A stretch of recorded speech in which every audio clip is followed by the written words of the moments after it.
Hydro electric പ്രോജക്ടിന്റെ ഭാഗമായിട്ട് Kerala state electricity ബോർഡുകാർ പണിത റോഡാണ്. അങ്ങനെ ഫോറസ്റ്റുകാരുടെ റോഡാണെന്നുണ്ടെങ്കിൽ ഫോറസ്റ്റുകാരുടെ അനുവാദമില്ലാതെ ഇലക്ട്രിസിറ്റി ബോർഡുകാരിന് പണിയാനില്ല. അപ്പം ഞങ്ങൾ RI വെച്ച് എടുത്തു കഴിഞ്ഞപ്പോൾ ഒരു ഫോറസ്റ്റ് ഉദ്യോഗസ്ഥരുടെ യാതൊരുവിധ അനുവാദവുമില്ലാതെ ഇലക്ട്രിസിറ്റി ബോർഡുകാർ പണിത റോഡാണ്. അത് പറഞ്ഞു കഴിയുമ്പോൾ എന്താ മനസ്സിലാക്കാൻ പറ്റുന്നത് വെച്ചാൽ ഫോറസ്റ്റുകാർക്ക് യാതൊരു അവകാശമില്ലെന്ന് കാണാൻ പറ്റും.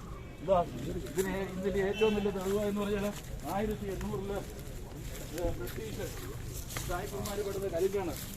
ഇത് ഇലക്ട്രിസിറ്റി ബോർഡുകാർ കരുതപ്പെടാണ്. ആ കലിങ്ങിന്റെ കല്ലുകൾ എന്ന് പറഞ്ഞാൽ കാറ് ചെയ്ത് കൊത്തി ഉണ്ടാക്കിയതാണ്. ആ കലിങ്ങിന് 250 വർഷമായിട്ട് ആ കലിങ്ങിന് യാതൊരുവിധ കേടുപാടുകളില്ല.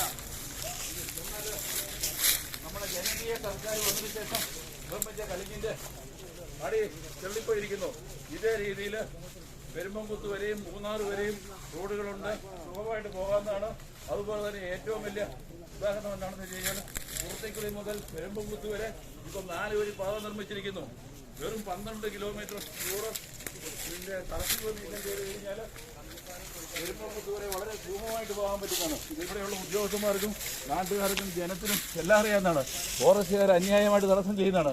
ഈ റോഡിനെ സംബന്ധിച്ച് സർവേ ചെയ്യാൻ വേണ്ടിയിട്ട് റവന്യൂ വകുപ്പ് പറഞ്ഞതിൻ്റെ പേരിൽ റവന്യൂ മന്ത്രി പറഞ്ഞതിൻ്റെ പേരിൽ ഉത്തരവാദി ആ ഉത്തരവിനെ ഒന്നാക്കാതെ തടസ്സം ചെയ്തു.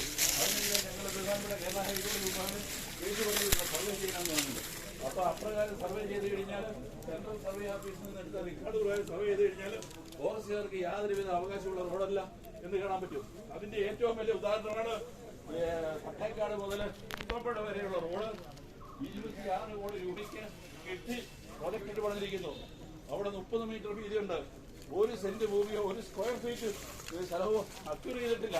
അങ്ങനെ അക്വയർ ചെയ്ത പണിയുണ്ടായ കാരണം വെച്ചാൽ ഓൾഡ് ആലുവ മൂന്നാർ റോഡിന്റെ സർവേ രേഖകൾ വെച്ചുകൊണ്ട് അതേ വീതിയിൽ സ്ഥലം കിടക്കുകയാണ് എന്ന് പറഞ്ഞാലാണ് ഈ കാണുന്നത് കേൾക്കുന്നത്.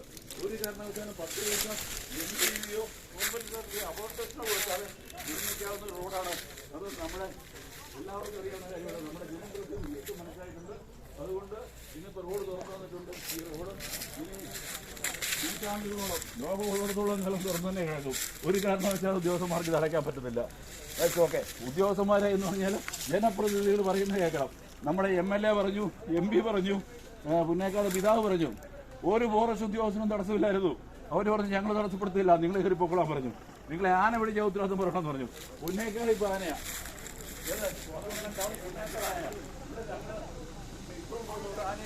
ഒരു വിഷയമില്ല. പുന്നേക്കാട് പോകാൻ പറ്റില്ല. അതായത് ആദ്യം ഫോറസ്റ്റ് ഉദ്യോഗസ്ഥർ പുന്നേക്കാട്ടെ ആന മാറ്റട്ടെ, അത് കഴിഞ്ഞ് ഇവിടുത്തേത് മാറ്റട്ടെ.